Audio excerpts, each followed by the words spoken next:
Buenas tardes con todos. Muchas gracias a quienes se vayan uniendo poco a poco y quienes lo vayan a ver después este lindo conversatorio del día de hoy de nuestro evento Pan de Emociones. Mi nombre es Noemí, coordinadora general del Círculo, y el día de hoy tengo el gran honor de acompañar, moderar en este conversatorio sobre el tema de las familias neurotípicas y las familias neurodiversas. ¿De qué se trata esto? ¿Se entienden? ¿No se entienden?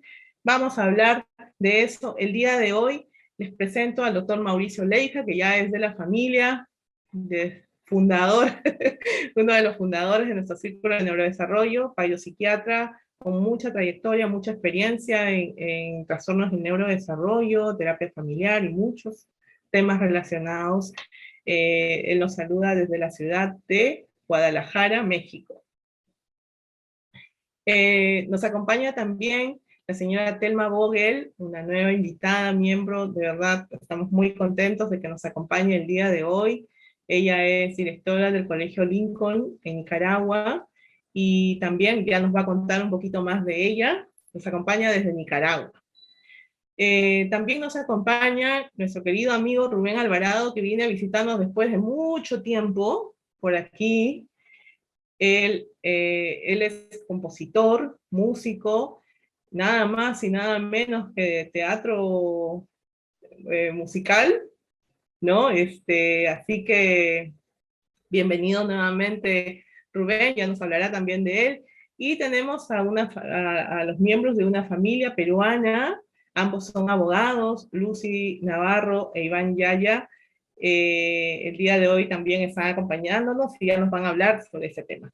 Nuestros conversatorios en Pan de Emociones tienen 3 etapas. La primera etapa es en la que traemos el tema del título del conversatorio, lo analizamos, conversamos si es realmente un problema o no es un problema, y si es un problema, qué tan grande es ese problema y qué consecuencias trae. En la segunda etapa vamos a conversar sobre, en estos 2 últimos años de pandemia, en que nosotros como Círculo estamos apoyando a las familias, en estos 2 últimos años, qué tanto ha sido favorable o desfavorable para este problema.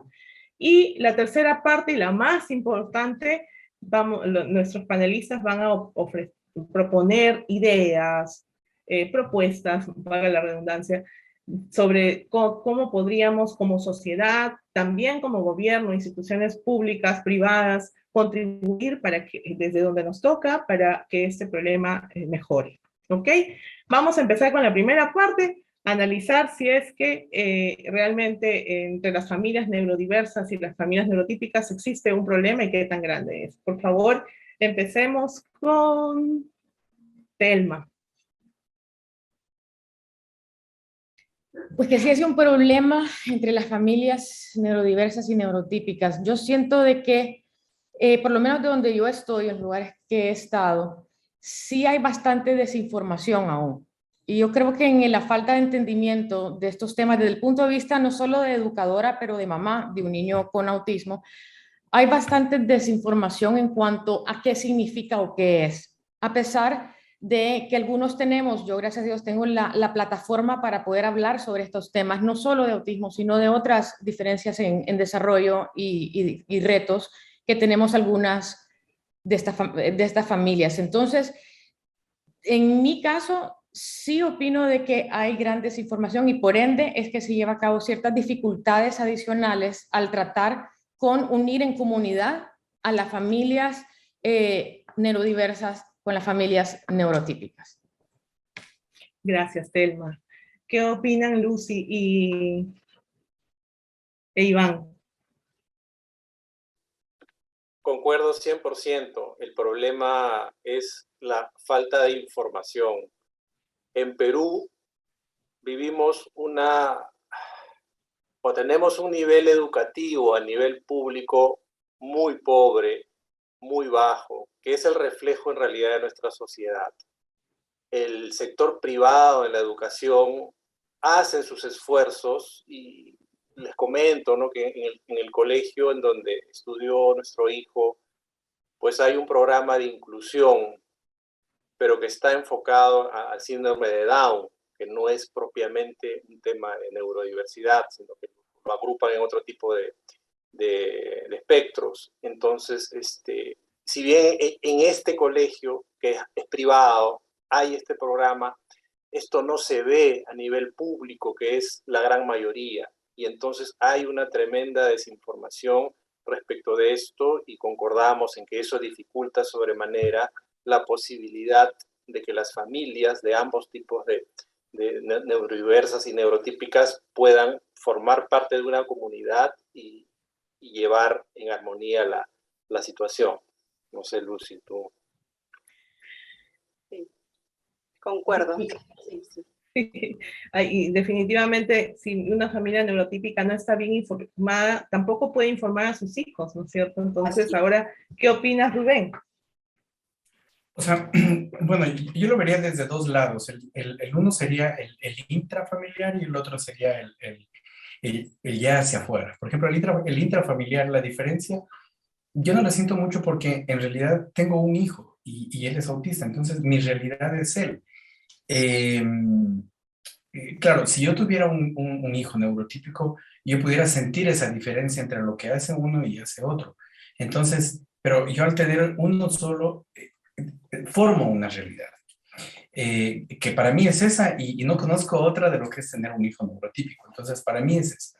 En cuanto, por ejemplo, a la escuela, Rubén Darío estudia en una escuela que yo alguna vez le hablé a Noemí y claro, Mauta, le decía ¿no? que sí, a Mauta. Entonces yo le decía, mira, deberías, de hecho, algún momento creo que deberíamos integrar a su rectora, porque claro, ella tuvo una visión muy diferente de poner aquí una escuela que es Montessori netamente. Y claro, está fuera de Loja, o sea, yo a mi hijo lo voy a ver en un lado hasta donde me lo baja la buceta porque es a las faldas de un área protegida. Entonces viven mucho fuera en el campo y son muy pocos hijos, porque claro, eh, María Montessori decía que el método es no para los niños, sino para los padres, porque somos nosotros quienes debemos aceptar esa forma de educación.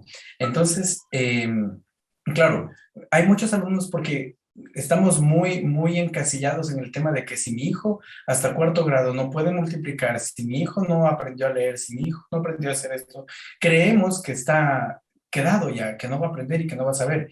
Cuando ellos tienen su ritmo, ellos van a su velocidad, ellos van entendiendo. Al inicio yo también me desesperé, porque claro, venía de un sistema de un sistema muy clásico que vamos llevando, pero entonces ahora ya lo entiendo, ya lo veo de otra manera. No me preocupa que él no sepa, por ejemplo, le cuesta mucho leer el español, pero lee muy rápido el inglés, entiende muy rápido el ruso, Canta entonces... en inglés, muy bien. Sí, y ya no me preocupa mucho entonces el tema del español. Y entonces, claro, y a lo mejor yo estoy viviendo un poco en una burbuja, porque en su escuela tiene esa educación y en casa lo comprendo totalmente. Pero con las terapias que hemos asistido y todo, y la educación en su escuela, por ejemplo, ha hecho que él sea muy sociable, que es una de las características que los niños con autismo, o sea, tienen, que no son muy sociables. Entonces, Rubén Darío se ha hecho ya muy sociable. De hecho, yo creo que ya demasiado porque cuando va en el carro saluda a todo el mundo y a la gente de los taxis y los buses. Entonces, siempre hay un piropo como, oye, qué bonito auto tienes y cosas así. Entonces, claro, yo sí creería que en ese sentido, tal vez mi realidad es otra. Gracias, gracias. Es importante tener todos estos puntos de vista, ¿verdad, Mauricio? ¿Qué opinas? Fíjate que lo que yo he visto es que las familias neurodiversas muchas veces funcionan como una pequeña isla desierta y llegan a percibir una incomprensión o falta de entendimiento por parte de las otras familias de lo que ellos están viviendo. Pero creo que es un fenómeno generalizado. Creo que quizá en esta etapa de la historia de la humanidad las familias tienen poca conexión entre ellas mismas. En terapia familiar hablamos de un concepto tomado de la física, que es el de la cohesión familiar, y que habla de las fuerzas que permiten que los miembros de la familia se mantengan unidos, que la misma familia funcione como un equipo que alcanza o que logra algunas metas y que ven por el bienestar común. Pero hace falta también un término para hablar de esa cohesión que deben de tener las familias entre sí para conocerse, para contrastarse, para ver cómo funcionan desde el interior otro tipo de sistemas familiares. Creo que fuera de las iglesias o de las asociaciones religiosas, hay muy pocos espacios que organizan eventos para familias completas.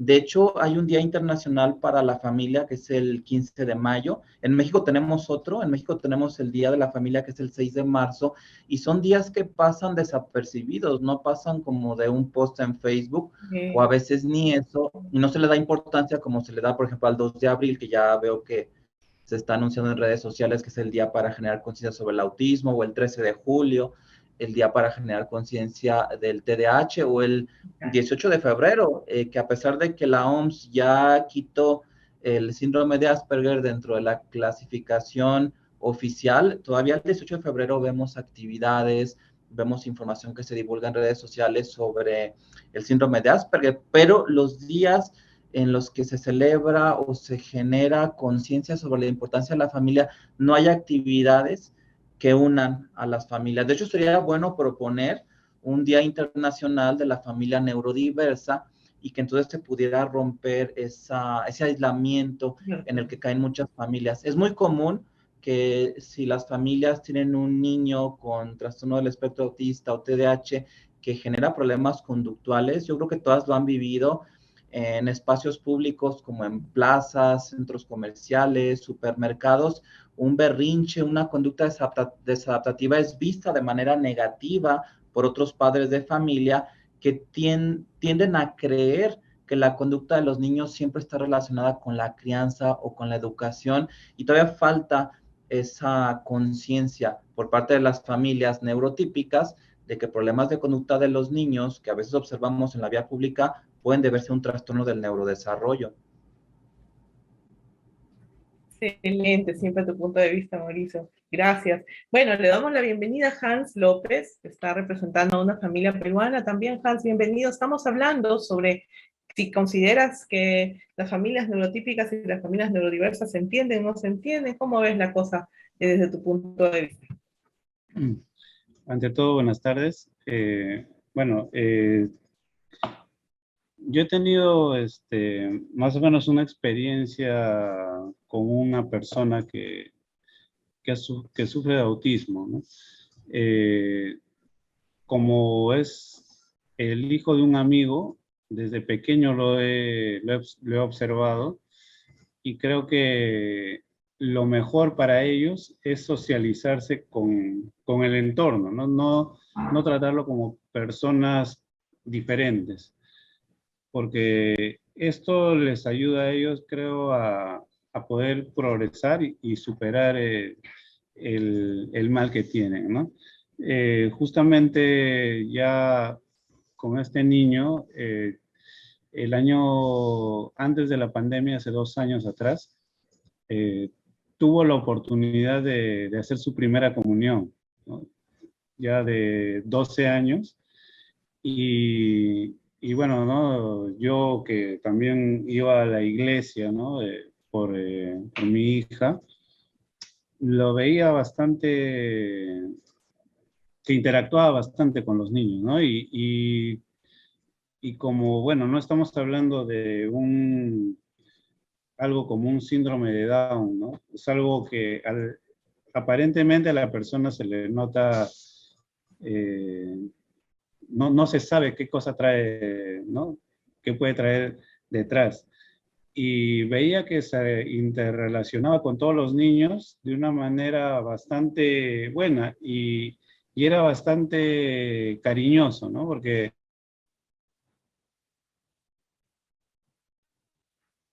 Sí, se nos colgó, se nos colgó. Vamos a ver. Ay, el mal de la internet siempre. A ver, vamos a esperar un momentito.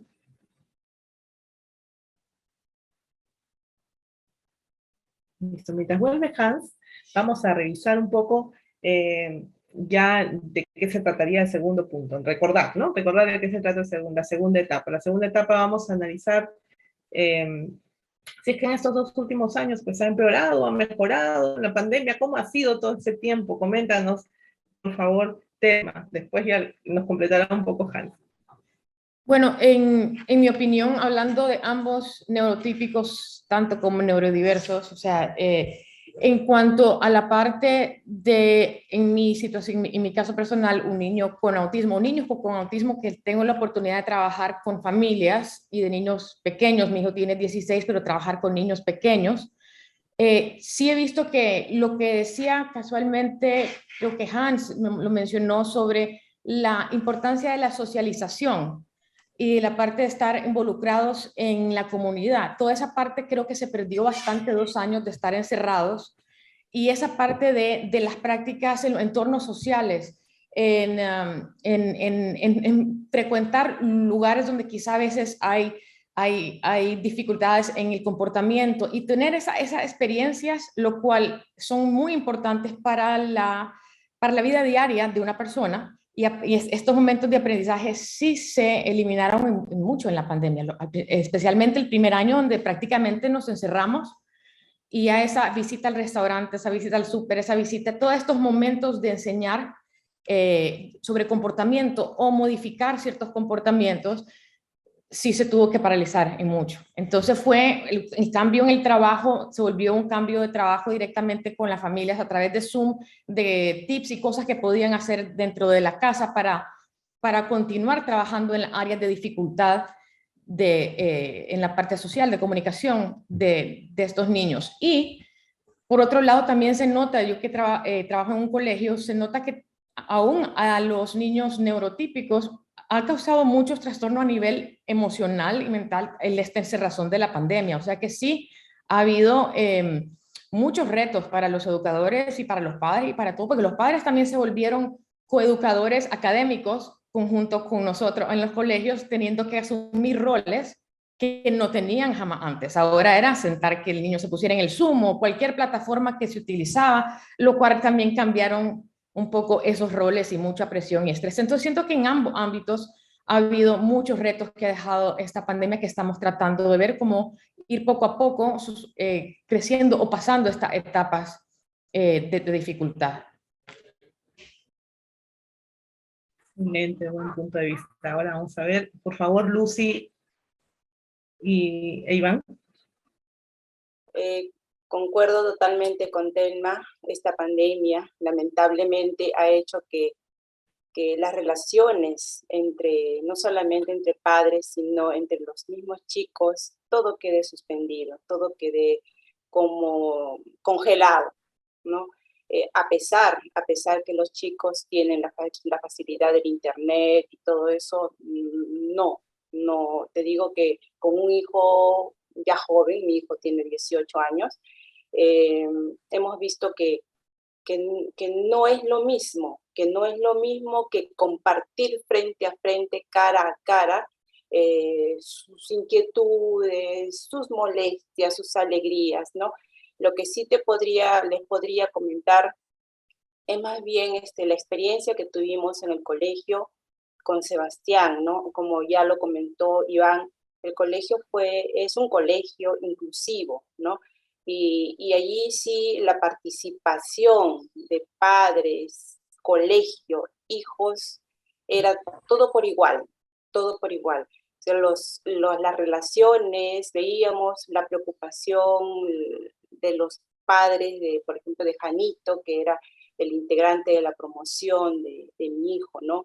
Veíamos la preocupación de ellos como papás de incorporarlo, integrarlo al grupo y sí, pues Janito destacó bastante, Janito fue un gran amigo, todos pendientes de él porque él lo quería muchísimo, estaban atentos porque en algún momento Janito se aislaba, ellos ya sabían cómo traerlos para sí, cómo conquistarlo para tomarle una foto. Creo que involucrar a las familias con los niños o con los chicos fue muy importante y eso partió mucho del colegio. El colegio hizo que todos fuéramos familias unidas y familias iguales. Qué bonito, qué bonito. Por ahí va la cosa, ¿no? Adelante, Rubén, ¿qué nos comentas? Si consideras que en estos 2 últimos años que hemos pasado esta pandemia, ha empeorado, mejorado, aunque tú todavía estás como que dentro de lo ideal, digamos, ¿no? Lo que todos quisiéramos encontrar cerca, ¿no? Sí, pero claro, igual temas como estos, de una u otra manera a todos nos van a golpear. Nosotros veníamos de un proceso, mira, yo no sé si a Telma le pasó lo mismo, pero yo, por ejemplo, cuando mi hijo tenía un año de edad, yo ya me di cuenta que él era diferente, a mis sobrinos, a todos ellos. Entonces, claro, ya en su jardín de infantes nos hablaron un poco de eso, pero nosotros veníamos del proceso, justo cuando entramos a pandemia, veníamos del proceso ya siempre lo supimos, pero claro, ya en la escuela nos pedían diagnósticos, entonces veníamos justamente de todo este proceso de los diagnósticos que no duró un mes, que teníamos que viajar fuera de Loja a otra ciudad que está de aquí a 5 horas. Y claro, llegamos y teníamos el diagnóstico, teníamos terapias, teníamos todo. Y claro, cuando recién estábamos asimilando todo lo que teníamos que hacer y empezando el tema de terapias, tanto para él como para nosotros, fue que empezó todo esto y todo se detuvo. Era muy diferente tener una terapia vía Zoom, nosotros como padres, que él como hijo. Era muy diferente para él recibir clases. De hecho, nunca le importaron las clases por Zoom, porque yo preferí que no reciba. Incluso hasta hoy, Rubén Darío sale de clases y en la tarde viene su profesora a darle, hacemos homeschool también para reforzar un poco. Y claro, siempre con el tema de que hay otra forma en la que él, y es lo que siempre hablamos con sus profesores, sobre todo con los que vienen aquí, el tema de que no nos interesa mucho que él aprenda a toda velocidad, sino que más bien vaya comprendiendo las cosas. Entonces, claro, para nosotros esa parte fue difícil. La parte en la que entrábamos a un proceso de terapias, a un proceso de que como que se estaba encaminando, Rubén Darío iba a 2º grado recién en su escuela, y de tener toda la maravilla que yo ahora veo que él la tiene en su escuela, de pronto se bloqueó. Y claro, siento que eso fue para él un cerrarle puertas por un momento, porque claro, él hasta los sábados me despertaba porque quería ir a la escuela, porque claro, él no lo ve como una escuela, él lo ve como un lugar donde va a jugar, donde hay un lago, donde hay plantas, donde hay árboles que subirse, no lo ve como una escuela. Entonces, por esa parte sí, el shock fue un poco más fuerte por esa parte. Ya. Ok. Bastante tenemos ahí para revisar, Mauricio. ¿Te parece, Mauricio, que participe Hans primero y tú después nos des, sí, por favor, mejor, porque tú tienes el toque más médico, que es importante que nos opines al final. Hans, por favor. Estamos viendo esta segunda parte, ¿no? En esta pandemia, ¿cómo ha sido? ¿Cómo consideras que ha favorecido o ha sido desfavorable para esta búsqueda de una convivencia saludable entre familias neurotípicas y neurodiversas?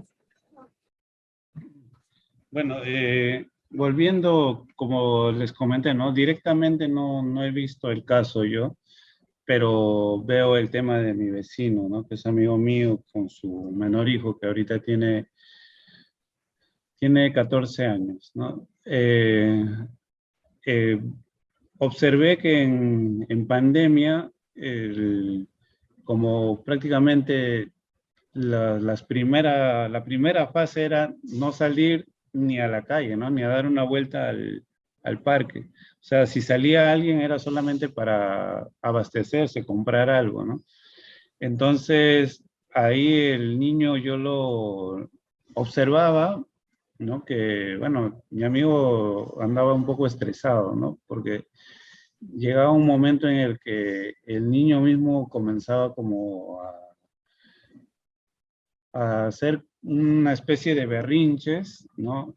Y no paraba, o sea, simplemente le ponían, ¿no? Ahí como manifestaba Rubén también, ¿no? El tema de las clases Zoom, él le ponían las hojas para que dibuje y él agarraba y lo destruía todo y no quería nada, ¿no? Entonces, él solicitó un permiso especial para que pueda salir con el niño, ¿no? Bueno, ahí nosotros vivimos frente a un parque y ahí lo observaba, pues, ¿no? Lo observaba que la primera vez que salió como un pequeño, ¿no? Como que hubieran soltado a alguien de prisión, ¿no? Porque vi que se fue corriendo hasta la esquina, volvió otra vez y estaba que ese era necesitaba desfogarse, ¿no? Y ahí lo escuchaba también, ¿no? Contento, alegre.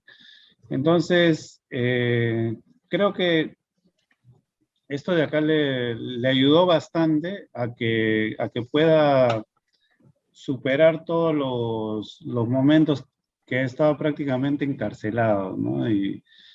Y Como todos, ¿no? también Todos. claro, y también había decaído su socialización, ¿no? Porque en algún momento cuando me saludaba, ¿no? Era más cariñoso, ¿no? Y ya llegó un momento en el que no solamente yo lo saludaba y él, ¿no? Como que me miraba, me movía la cabeza, ¿no? Pero Mira, puntos importantes. conforme han pasado ya varias fechas, ya en algún momento ya nos hemos reunido, ya nos hemos visitado, ya lo veo más alegre, lo veo más espontáneo, ¿no? Más gracioso, porque en algún momento yo, cuando conversaba con él, le hacía algunas bromas y él se reía, ¿no? Y ahora cuando me junto con él también me hace ese tipo de bromas, ¿no? Entonces, creo que dentro de lo que está trabajando, ¿no? Tanto en el colegio y todo el entorno que le está ayudando ahora, que ya está de manera presencial, le está ayudando a socializar y volver a lo que era antes, ¿no? Que ya no está tan solamente estar en su casa y estar, ver como ahorita lo estamos haciendo nosotros, ¿no? Ya tiene un mejor manejo de socialización, creo yo. Qué bueno, Hans. Gracias. ¿Qué opinas, Mauricio? Mira, diferentes puntos de vista, puntos interesantes, ¿no? Sí, bueno, mira, yo quisiera señalar dos puntos positivos que he podido observar en las familias que acuden a mi consulta durante estos 2 años de pandemia y que tienen que ver con la información que las familias reciben, y un punto negativo que también vale la pena señalar y que en mi postura como terapeuta familiar pues también es un foquito rojo en el que hay que buscar una intervención. Los dos puntos positivos es que la pandemia ha obligado a los adultos a digitalizarse más.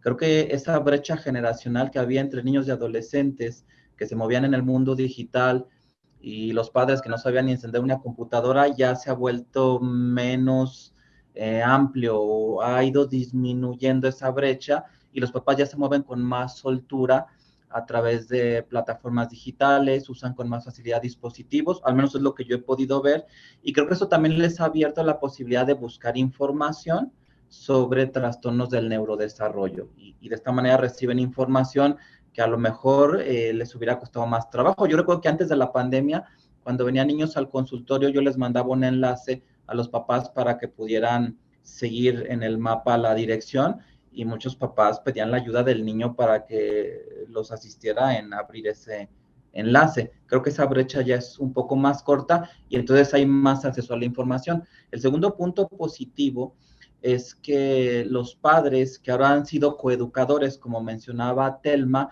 han podido observar más a sus hijos, y observaciones que las maestras hacían en cuanto a síntomas de inatención o baja tolerancia a la frustración o negativas para trabajar en clase, ahora los padres ya lo observaron en casa y ya les están dando la importancia que les daban los maestros. Yo antes le daba mucho peso a lo que decían los maestros, porque el estrés que generaba la exigencia académica hacía que los síntomas resaltaran más y a veces los papás no lo veían en casa porque el niño estaba más relajado, menos exigido en el ambiente familiar, y ahora con el papel de ser coeducadores, muchos niños ya recibieron un diagnóstico y empezaron un tratamiento gracias a que los padres los pudieron observar en ese ámbito académico que antes de la pandemia escapaba un poco a su mirada. Esas son las dos cosas positivas.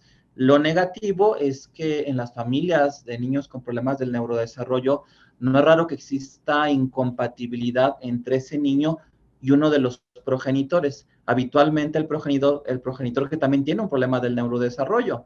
Por ejemplo, yéndonos al TDAH, no es raro que el niño con TDAH sea más incompatible con mamá con TDAH o con papá con TDAH. Y el confinamiento impuesto por la pandemia ha hecho que esa incompatibilidad sea más acusada. Cuando antes había instituciones, espacios, áreas en las que los niños podrían pasar su día y esa incompatibilidad no era tan problemática, y ahora sí lo ha sido, y nos ha tocado ver casos de mayor disfunción familiar, incluso casos de violencia familiar. Y también algo que a mí me preocupa mucho, que no ha sido motivo de muchas investigaciones, que es lo que se conoce como el síndrome de sobrecarga o de desgaste del cuidador, que es un síndrome del que se ha hablado mucho, pero más orientado hacia cuidadores de pacientes con problemas no del neurodesarrollo, sino neurodegenerativos, como Parkinson o Alzheimer, que habitualmente es un familiar. Bueno, ahora se ha visto con la pandemia que también el tener un chiquito con un problema del neurodesarrollo puede generar un síndrome de sobrecarga del cuidador en el progenitor que está más involucrado, y eso requiere una intervención tanto desde la terapia familiar como desde la psiquiatría. Excelente, excelente, excelente. ¿Ven por qué lo dejo al final a Mauricio? Porque nos da una, una vista rápida y bien resumida con el enfoque que necesitamos finalmente. Ahora vamos a pasar a la parte más interesante, en la que nuestros panelistas van a presentar sus opiniones, ideas, propuestas, qué consideran que hace falta, ¿no? Si bien es cierto, se ha avanzado algo y de repente la gran cantidad de información que ha habido sobre la inclusión, sobre la neurodiversidad, sobre el neurodesarrollo, a través de páginas como la nuestra, ¿no? Muchas aquí en todo el mundo, ¿no? Mucha información de manera permanente, se ha intensificado durante la pandemia. A pesar de eso, ¿qué hace falta? ¿Qué hace falta para que haya una convivencia saludable, armoniosa, y se pueda ver realmente esa normalización, digamos, de la neurodiversidad, como siempre decimos por aquí? Adelante, Telma. Bueno, igual en la familia y como en el colegio es abordar abiertamente el tema. Yo creo que algo que sí dejó la pandemia, que es algo que ahorita hace falta ver cómo aplicar, es de que los padres también, como decía el doctor, nos tuvieron que ser parte ya del proceso diario y las dificultades diarias de lo que es educadora. Hay cosas que se notan en el colegio que quizás no se ven en casa. Y hay cosas de la pandemia como la parte de hacernos más tecnológicos y todas estas cosas, que hay cosas que no se van a quitar, sino que van a permanecer y van a ser parte de la hora de la forma en que aprendemos o educamos.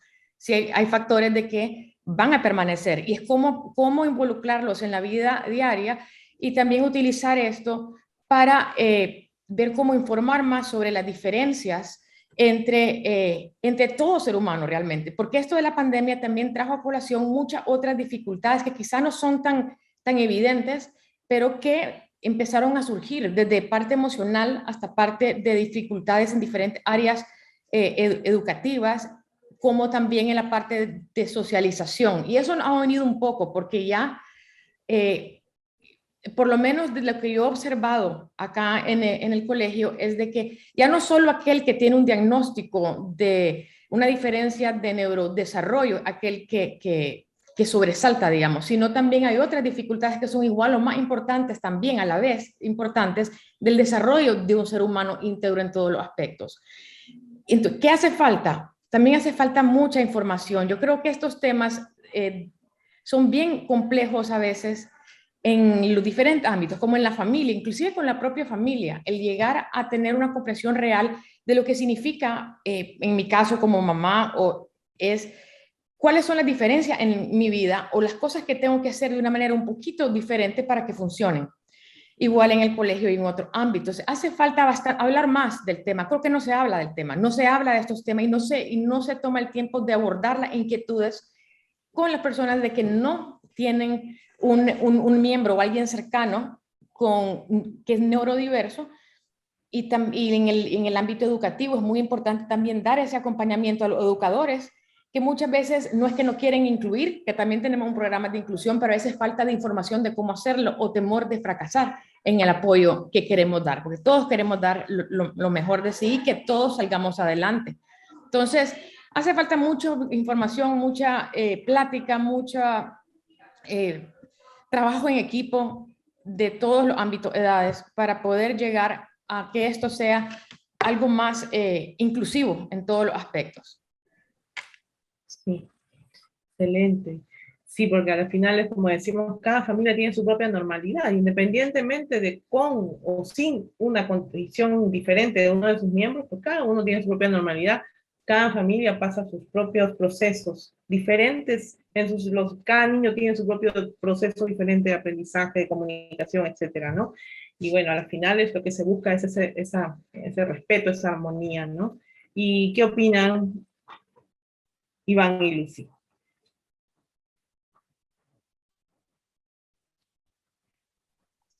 Bueno, nosotros vamos a hacer los copiones porque creo que Telma ha dado en el clavo.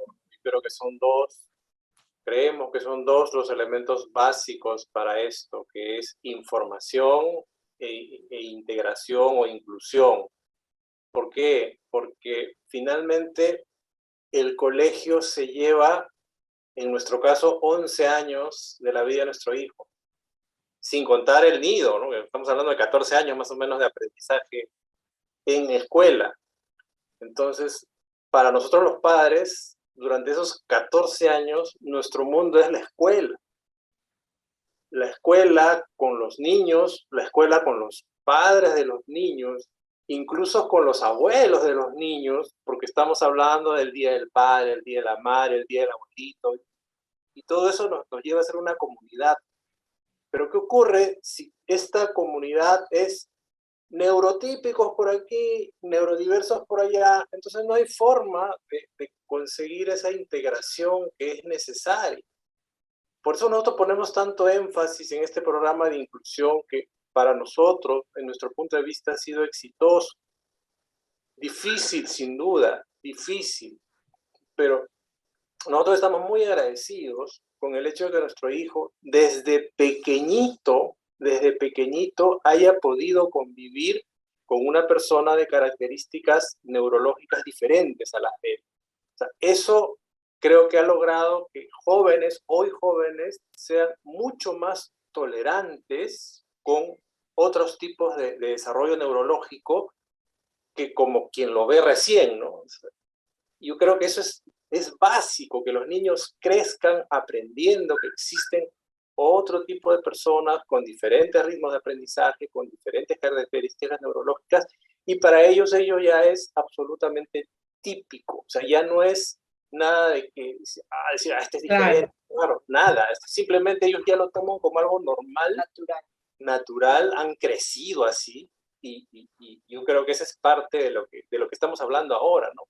Porque son ellos y nosotros como familia también lo vemos de esa manera. O sea, no vemos que sea algo especial, diferente, sino que es algo con lo que hemos crecido y para nosotros es absolutamente natural.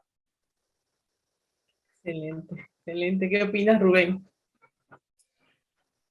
Sí, mira, yo estoy totalmente de acuerdo y yo agregaría algo más, que es que todo esto también parte de la empatía, porque no se trata solo de ser empáticos con familias de neurodiversos, ni con niños o jóvenes neurodiversos, sino que también va por un tema de ser empáticos con todo el mundo. A mí me ha tocado ver cosas terribles. Alguna vez estuve sacando un documento aquí en mi ciudad y llegó, era exactamente en el registro civil donde sacamos papeles de pasaporte, cédulas y todo eso. Y claro, una señora llegó con su hijo que era autista. Yo ya lo vi al niño que en cuanto entró se tapó los oídos y quería cerrar los ojos porque cómo sería la información que le llegaba en ese momento a él y comenzó a llorar. Y escucha, yo estaba sentado esperando mi turno y escuchas gente que lo único que pronuncia es niño malcriado, esa madre no sabe educarlo, pero es que míralo cómo se pone, es que a mi lado estaba un señor que lo conozco que es pediatra y emitían los mismos juicios.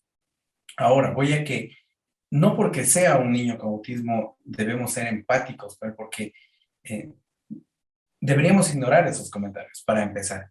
Pero y si los vamos a emitir, lo primero creo que sería, a mí me partió el alma y creo que salí en la foto de mi cédula con los ojos rojísimos porque no podía parar de llorar.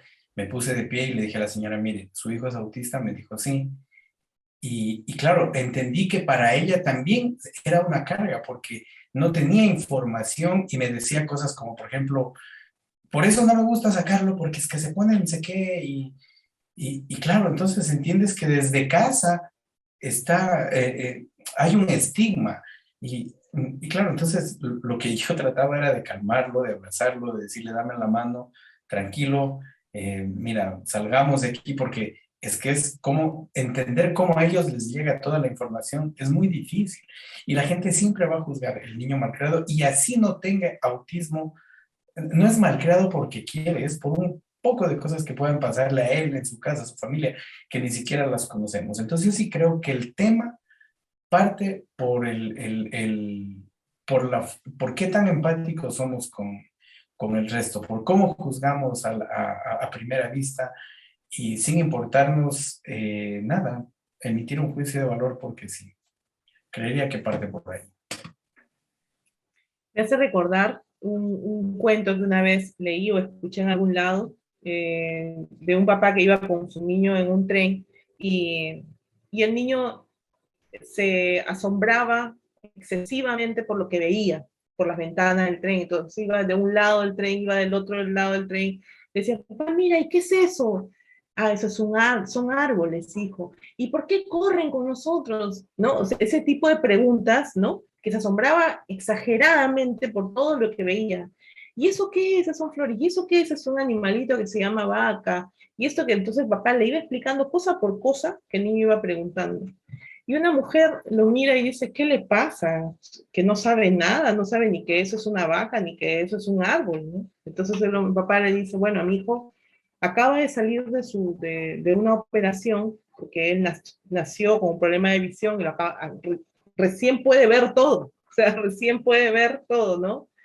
Y uy, es eso, ¿no? Un poco con lo que dice Rubén, ¿no? De cómo el juicio por la ignorancia, por la falta de información, la falta de conocimiento puede llegar a, podría llegar a afectar mucho, o mucho más a algunas personas que a otras.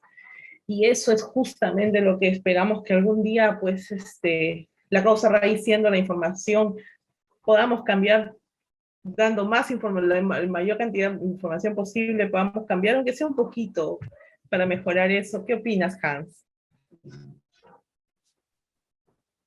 Sí, justamente, bueno, ahí el tema que comentaba Rubén, ¿no? Es bastante importante la tolerancia, ¿no? La tolerancia hacia estos niños. En alguna oportunidad también vi un cuadro, ¿no? Con el mismo niño que les comenté, en el cual estábamos todos reunidos y comenzaron a servir la comida para todos, ¿no? Y él dijo, no, eso no me gusta, yo quiero pollo. Y ya, y bueno, no había pollo en ese momento, ¿no? Y entonces el niño comenzó, yo quiero pollo, yo quiero pollo, ¿no? Y habían, yo que soy el vecino, yo conozco su casa, ¿no? Entonces, habían otras personas ajenas y comentaban, ¿no? Si mi hijo se pone así, yo agarro, lo saco y le doy un par de cachetadas y soluciono el tema, ¿no? Y yo le digo, es que no es así, le digo, o sea, tienes que tener un poco de tolerancia porque es autista, él, ¿no? No sé, pero igual, ¿no? O sea, creo que si uno no conoce el tema, a veces por desinformación, piensa que es una pataleta común, ¿no? De un niño malcriado, pero creo que acá el tema es ponerse en el lugar de la familia, ¿no? Porque así Empatía. como a nosotros nos incomoda, la familia también se siente incómoda, ¿no? Y ellos son los que llevan el problema y cargan esa mochila siempre. Entonces, aprender a ser tolerante, ¿no? Aprender a ser tolerante y a ser empáticos con todos ellos, ¿no?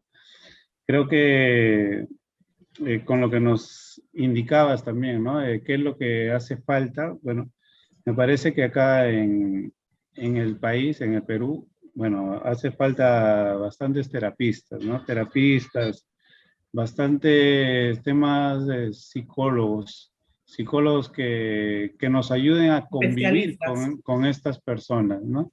Con estas Sí. personas, porque muchas veces hay, no se ve muy frecuente de escuelas comunes que acepten este tipo de acercamiento con esos niños, ¿no? Y a veces los ven como algún estereotipo raro, ¿no? Entonces ahí vienen los temas de bullying, los temas de simplemente dejarlos de lado, ¿no? Entonces creo que, y sobre todo nosotros los padres, ¿no? Que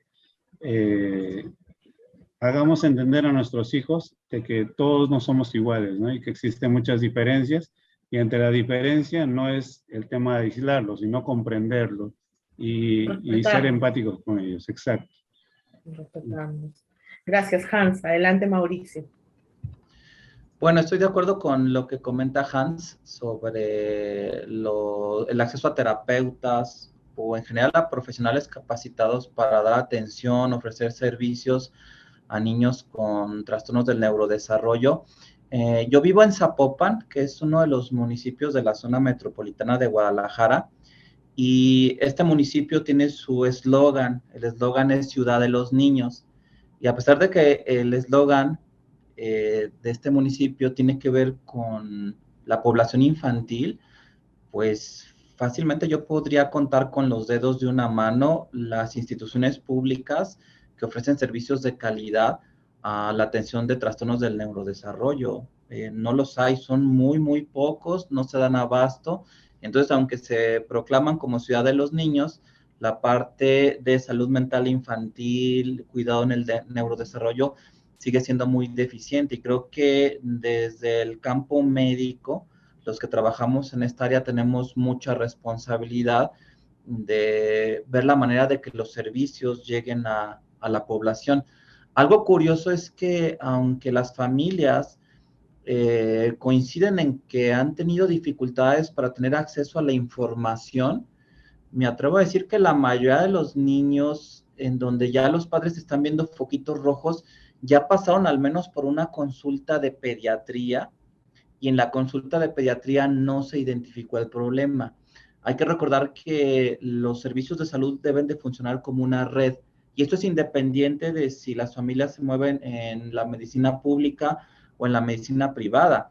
Y me ha tocado ver que cuando un chiquito va con el pediatra y los papás exponen algunos síntomas que ya dejan ver que hay un problema del neurodesarrollo, con mucha frecuencia el pediatra hace comentarios como de que el niño está muy chiqueado, o que lo tienen muy consentido, o que si el niño no habla, pues ya hablará, porque como nació el hermanito, pues está teniendo discreto retroceso, y los papás se quedan inquietos y a veces pasan 2, 3 años y finalmente asisten con un psiquiatra, con un neurólogo pediatra, y se hace el diagnóstico de un trastorno del neurodesarrollo, pero el niño ya había pasado por la consulta de pediatría. Yo trabajo en un hospital y les puedo decir que la mayoría de los niños que yo atiendo no me los mandan los pediatras, a pesar de que tengo pediatras en la misma institución. Muchos niños van al pediatra a una revisión general o a un chequeo por algún problema de salud, ven que en mi consultorio dice psiquiatría, y los mismos papás por iniciativa propia piden la consulta, y cuando yo los evalúo y me dicen que son pacientes de un doctor de ahí, del mismo hospital, yo asumo que el doctor los derivó y pues resulta que no. Entonces creo que un reto para nosotros los médicos es también tener mayor conciencia de los trastornos del neurodesarrollo y que desde la pediatría se pueda hacer una derivación, porque la mayoría de las familias tienen un largo peregrinar hasta acceder a estos servicios de salud, y creo que debe haber un acompañamiento del sector médico para las familias con niños con estas dificultades. Uy, excelente. Y es un gran punto de vista, un gran comentario que nos hace Mauricio, porque es muy cierto, ¿no? Justamente el Triángulo Naranja nace por descentralizar, ¿no? Y tiene el punto B, digamos, el objetivo de ser como la Cruz Roja. Yo me puse a pensar, dije, la Cruz Roja, hay un accidente, hay un desastre, aparece, no sabes de dónde, pero aparece y está en todo el mundo y está en todos lados. Y eso es lo que esperamos, ¿no? Por un lado, que haya un protocolo que sea estándar, que sea mundial, o por lo menos latinoamericano, porque las realidades con Europa o con Norteamérica pueden tener muchas variantes, ¿no? Pero que permita, que nos dé una ruta lógica, ¿no? Y que no corramos el riesgo de que el pediatra pues no derive adecuadamente cuando tenga que hacerlo, y que haya ese protocolo estándar, ¿no? Y otro, que las personas entendamos, y es lo que promovemos mucho en el círculo, y ahora con el diplomado lo estamos promoviendo mucho, que nosotros y cada uno seamos gestores de cambio, y que entendamos que para hacer gestión de cambio no necesitas viajar ni estudiar mucho. O sea, ya en el lugar donde vives, cerca de ti, hay oportunidad de hacerlo, sabiendo solo un par de cosas, ¿no? Y de repente no interviniendo, sino teniendo un puente, haciendo un contacto, qué sé yo. O sea, tiene que haber alguna forma, y eso es lo que estamos trabajando a través del diplomado. Mauricio ya sabe que estamos haciendo formándolos no solamente con el conocimiento, sino con ese espíritu y ese entendimiento de que tienen que ser gestores de cambio. Entonces, en pocas palabras lo aprendo, me informo, me educo, me formo en trastornos del neurodesarrollo, ok, pero ¿para qué? ¿No? Que es lo más importante. ¿Para qué? Ponerle un ¿para qué aprendo esto? ¿No? Y creo que con eso me gustaría que nos fuéramos, y para terminar, les pediría unas últimas palabras, unas últimas de lo que cada uno de nosotros espera, y de repente una palabra en especial que dejan para el día de hoy, y si es en verbo, mejor. ¿No? A ver, ¿cuál sería tu palabra, Telma? ¿Y qué dices para terminar, por favor? Esperanza.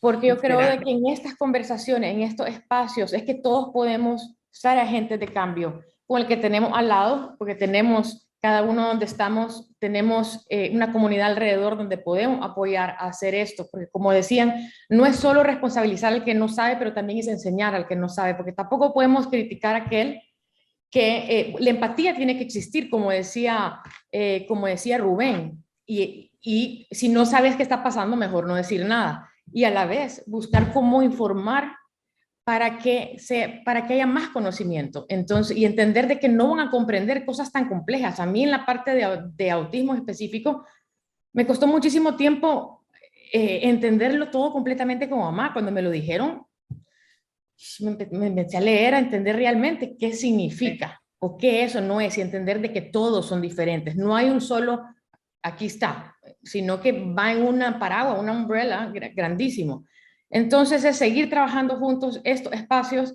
Que Dios te bendiga, porque yo creo que necesitamos más espacios así. Yo he aprendido muchísimo de todas estas personas que he tenido hoy el placer de conocer, y en eso es que podemos también seguir para adelante juntos, individualmente, donde nosotros nos encontramos.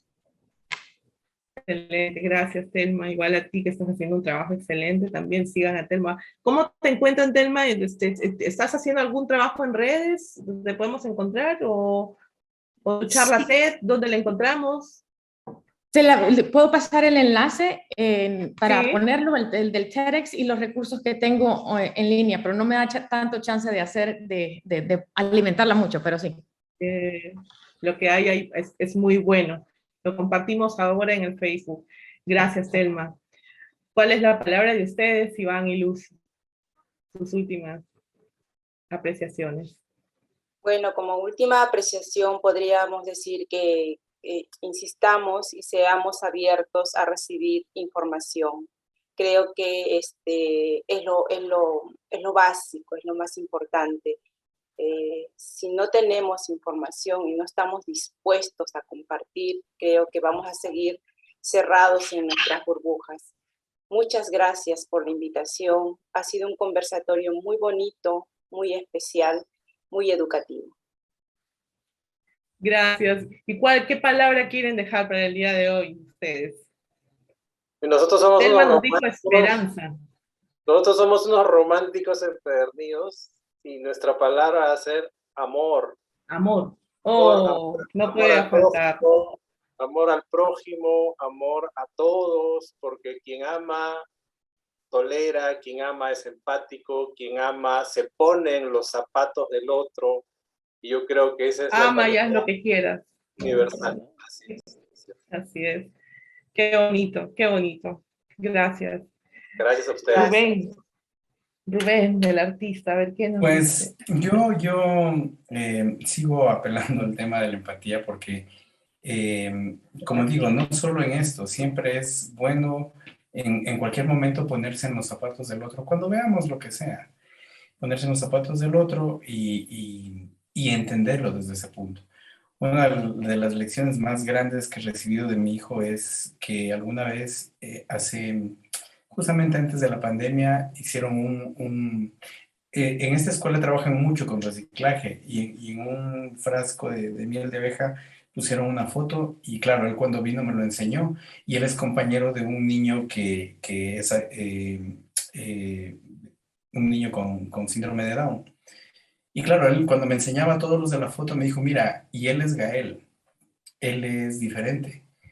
Me dijo, pero es diferente como tú, diferente como yo, diferente como todos. Y me encantó eso, para mí fue una lección increíble porque entendí que sí, él no es diferente, todos somos diferentes. Entonces, ver todo eso me lleva a ver las cosas siempre con empatía y con igualdad. Así que muchas gracias por este espacio tan lindo. Yo públicamente te pido disculpas, Noemí, a veces paso, pero así que no alzo los ojos. Pero no, siempre es un gusto leerte, siempre es un gusto saber que todavía te acuerdas de mí y te mando un fuerte abrazo. Con mucho cariño siempre y yo muy contenta de que siempre nos aceptas las invitaciones, a pesar de que sabemos que tienes el tiempo tan justo y te agradezco mucho, Rubén. Adelante, Hans, ¿cuál sería tu palabra y tus últimas apreciaciones? Yo creo que para mí, como persona externa y ajena a los problemas, ¿no?, de familia que tienen, ¿no?, los niños, creo que sería la tolerancia, ¿no? No juzgar ni venir a ponerse en el lado de que las cosas se están haciendo por un hecho de capricho, de maña o de cualquier simplemente pataleta, ¿no? Que nos pongamos en los zapatos de esos padres, ¿no? Y que tengamos mucha tolerancia, porque esto de acá nos ayuda a nosotros también a ver que las cosas son diferentes para ellos y para todos puede ser incómodo a las diferentes situaciones, ¿no? Y bueno, el amor al prójimo, como decía el esposo de Lucy, ¿no? Que es algo que nos ayuda a nosotros a ser tolerantes, a ser inclusivos, ¿no? Gracias, Hans. Adelante, Mauricio. Bueno, pues ya con la palabra amor no hay otro término que lo supere, ¿no? San Pablo decía, si no tengo amor, nada soy. Y creo que es muy importante el amor de las familias hacia sus hijos para ayudarles a salir adelante. Yo pensé en la palabra divulgar, porque pienso que quienes tenemos más conocimientos en este campo o más experiencia, ahora tenemos la posibilidad de compartirlo con otras personas a través de las plataformas digitales. Basta con un celular y una conexión a internet para hacer un video y subirlo y ser de beneficio para otras familias. Entonces creo que la posibilidad de divulgar el conocimiento el día de hoy es mayor que en épocas pasadas, y creo que el cobrar conciencia de ello puede fortalecer aún más la comunidad de personas neurodiversas y de sus familias. Y tú haces un excelente trabajo de divulgación. ¿Cómo te encontramos? ¿Cómo te seguimos? Por favor, Mauricio, cuéntales que tú tienes tanta información de alto valor. Bueno, yo tengo un proyecto de comunicación digital que es Hablemos del TDAH, así se encuentra en Instagram, Twitter, Facebook y YouTube como Hablemos del TDAH, y a través de mi página de internet que es paidopsiquiatra.com, ahí vienen los iconos para las redes sociales personales donde yo subo con frecuencia información sobre neurodesarrollo, sobre familia, sobre psiquiatría infantil. De primera, no se lo pierdan, véanlo. Y está haciendo bastante actividad. Dios mío, yo digo, ¿cómo hace siendo médico? Y tiene un personaje que se llama el Doctor Moody. Ah, sí. También Sí. nos ganó. Mauricio es muy bueno en divulgación, bueno, y el alto valor que tiene el contenido, que divulga, que comparte. Como mi mamá siempre nos decía, de nada te sirve lo que aprendes si no lo compartes, ¿no? De nada sirve lo que aprendes si no lo compartes. Y bueno, eso lo aprendí bien, creo. Entonces, yo para terminar, dejo la palabra que siempre me gusta, que es edificar, que tiene que ver con que cada uno de nosotros, con las fortalezas que tiene y las habilidades que va adquiriendo y que va mejorando en el ciclo de vida propio, pues puede sumar siempre y unido a otras personas que tienen otras fortalezas, se puede edificar algo muy grande en la medida que tengamos la voluntad de hacerlo. Porque lo que hacemos es porque decidimos hacerlo y para eso hay que tener voluntad, ¿no? Entonces es cuestión de que podemos, basta con que queramos hacerlo solamente, ¿no? Entonces, muchas gracias, de verdad ha sido un placer, un excelente conversatorio, muchas gracias a quienes... Ah, pero tenemos por aquí, no queremos dejar, Mauricio, ayúdame por favor. Hay una pregunta de alguien del Facebook, de Lisette Mendía, que dice, ¿qué hacer cuando los maestros no incluyen o buscan estrategias para implementar con nuestros TDAHs?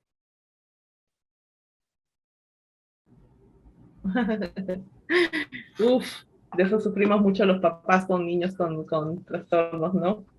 ¿Qué se hace, Mauricio? Bueno, yo creo que tiene que haber iniciativas en la comunidad para también abarcar a la comunidad de maestros y tengan mayor conciencia sobre la existencia de estos trastornos. Y esto es a nivel de educación de estudiantes, ya sea de docentes, de profesores de primaria, como también de médicos. Yo decía en una transmisión que a veces se habla más de neurodesarrollo en redes sociales que en facultades de medicina, pero lo mismo aplica también para las escuelas normales, donde se forman los maestros. Creo que si entrevistáramos a un profesor de primaria y le preguntáramos si durante los tiempos en que estudió esta profesión se le habló del neurodesarrollo, la mayoría nos van a decir que no. Entonces hay que, como comunidad, ejercer una presión para que los programas de formación de profesionales que trabajan con niños tengan estos conocimientos y en un futuro no muy lejano podamos tener la participación también de los docentes.